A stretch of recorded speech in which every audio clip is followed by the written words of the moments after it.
या भक्ति पवित्र कहानियां। बहुत समय पहले की बात है। गुरुग्राम के जौरी नामक गांव में रूपा नामक कन्या अपने परिवार के साथ रहती थी। रूपा बचपन से ही शीतला माता की भक्ति करती थी। उसका परिवार एक खुशहाल परिवार था। अजी सुनते हो, अब अपनी रूपा सयानी हो गई है और अपनी पढ़ाई भी पूरी कर चुकी है और तो और घर के सारे कामों में निपुण भी है। अब उसकी शादी के बारे में हमें सोचना चाहिए। हाँ, तुम ठीक कहती हो। मैं आज से ही उसके लिए रिश्ते देखने शुरू करता हूँ। हमारी बेटी इतनी संस्कारी है, बहुत होनहार लड़का ढूंढूंगा उसके लिए। रूपा हर रोज की तरह सवेरे उठकर सारे काम करके शीतला माता की पूजा करती और उनसे प्रार्थना करती कि उसका विवाह जहां भी हो, माता अपने आशीर्वाद की छाया उस पर सदैव बनाए रखे। कुछ ही दिनों में रूपा के लिए एक अच्छा रिश्ता मिल गया। विवाह की बात पक्की हो गई।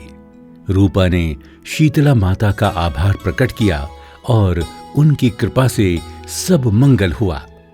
रूपा अपनी ससुराल पहुंच गई। देखो बहू रूपा, अब ये घर अच्छे से संभालना। मेरा दिलीप जरा कम बोलता है, उसका और हमारा दिल तुम्हें जीत कर ही दिखाना है। ये सुनकर रूपा शर्मा गई।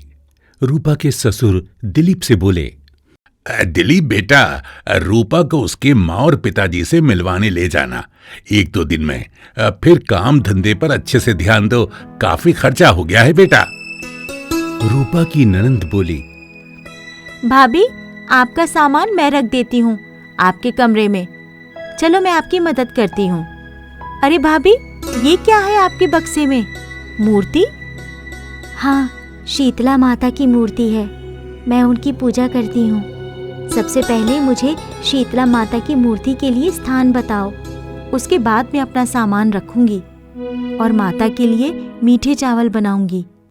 शीतला माता को ये भोग बहुत पसंद है। भाभी, हमारे घर में कोई मंदिर और पूजा में विश्वास नहीं रखता। दिलीप भैया तो नए जमाने के हैं, नई तकनीकी को मानने वाले हैं। और फिर इस मूर्ति को आप कहाँ रखेंगी? मैं माँ को बुलाती हूँ, वही आपको बताएंगी कैसे भोग लगाएंगी माता को। माँ, माँ, कहाँ हो आप? रूपा की नंद ने ये सारी बातें रूपा की सास को जाकर बताई। ये मैं क्या सुन रही हूँ बहू? देखो बेटा, अब ये घर तुम्हारा है। इस घर के रीति रिवाज सीखो। अगर यहाँ रहना है तो हमारी तरह बनना पड़ेगा। हमारे यहाँ मूर्ति पूजा पर विश्वास नहीं करते। ऐसा मत कहिए माँ जी, मैंने तो जब से होश संभाला है शीतला माता की पूजा अर्चना ही की है। आपके लिए भले ये एक मूर्ति है, पर मेरे लिए तो ये सब कुछ है। मैंने कह दिया तो कह दिया, मुझे कुछ नहीं सुनना। माँ जी, शीतला माता आपको क्षमा कर देंगी। आप उनकी महिमा से अनजान हैं, इसलिए ऐसा कह रही हैं। भाभी, आप क्यों बात को बढ़ा रही हैं? भैया ने सुन लिया तो बहुत नाराज हो जाएंगे। आप मूर्ति को छिपा दो, भैया आते ही होंगे। रूपा ने डरकर शीतला माता की मूर्ति को घर की खिड़की पर रख दिया और मूर्ति पर पर्दा डाल दिया। रूपा की इस बात से माता रुष्ट हो गई। धीरे धीरे समय बीतता गया। रूपा के पति को व्यापार में बहुत बड़ा घाटा हो गया। रूपा ने शीतला माता की पूजा की जिद छोड़कर सास की बात मान ली। रूपा के ससुर बोले, न जाने क्या हो गया है, कहीं भी कोई लाभ नहीं हो रहा। हाँ पिताजी, न जाने क्या हो गया है। कोई भी हमें उधार नहीं देना चाहता। बाजार में न जाने क्या हो गया है। हमारे साथ कोई काम ही करना नहीं चाहता। दिलीप बेटा, मैं देख रही हूँ कि जब से रूपा इस घर में ब्याह कर आई है, कुछ ठीक नहीं चल रहा। अरे शादी को 11 महीने हो गए हैं, ना तो कोई संतान और ना ही कोई व्यापार में लाभ।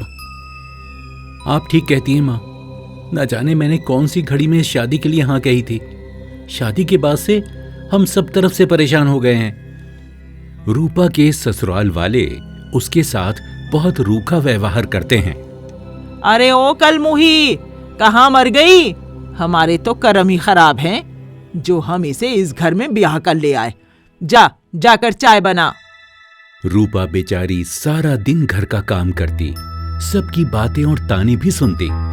संतान न होने का दुख उसे सताता रहता। धीरे धीरे रूपा का हाल बुरा होने लगा। अब उसे उसकी ससुराल में भरपेट खाना भी नसीब नहीं होता था। न जाने मुझसे कौन सा पाप हुआ है।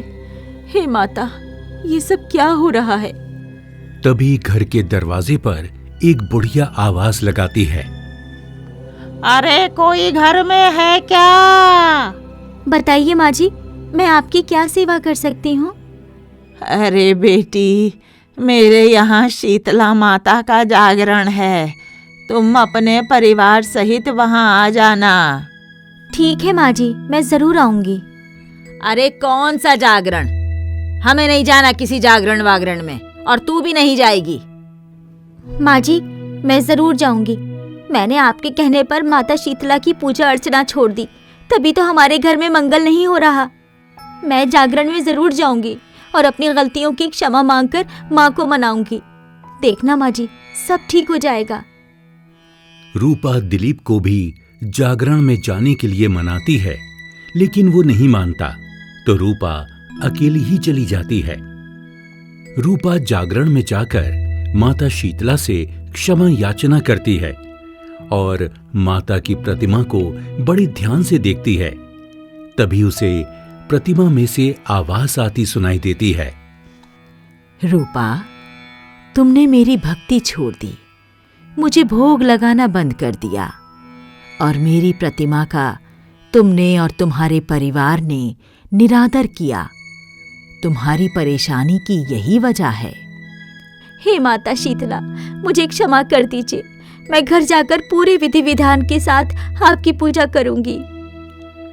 रूपा जागरण का प्रसाद लेकर घर आई और सबके भोजन में मिला दिया।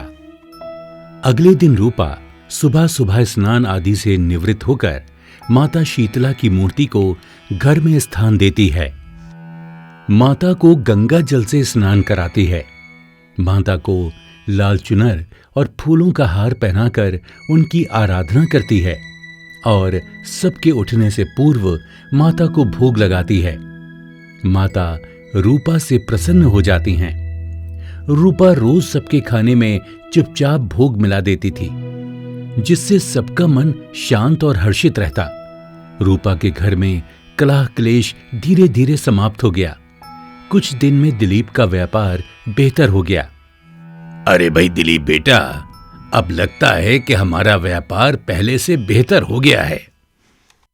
हाँ पिताजी, और जानते हैं, अपनी पिंकी के लिए सरपंच जी के बेटे का रिश्ता भी आया है। वो कल मुझे मिले थे। उनके बेटे को हमारी पिंकी बहुत पसंद है। अरे वाह, लगता है हमारी किस्मत में फिर से अच्छे दिन शुरू हो गए हैं जी। तभी रूपा रसोई में चक्कर खाकर गिर गई। माँ देखो, भाभी को क्या हो गया? भैया जल्दी आओ, पिताजी जल्दी आइए। दिलीप रूपा को लेकर अस्पताल जाता है तो पता चलता है कि रूपा गर्भवती है।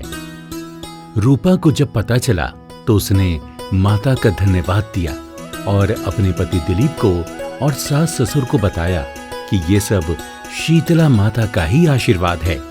उन्हीं की कृपा से सारी परिस्थितियां ठीक हुई हैं। आप सबके उठने से पूर्व मैं रोज नियमानुसार उनकी पूजा करके उन्हें भोग लगाकर आप सबको खाने में प्रसाद देती थी। तुम ठीक कहती हो बहू।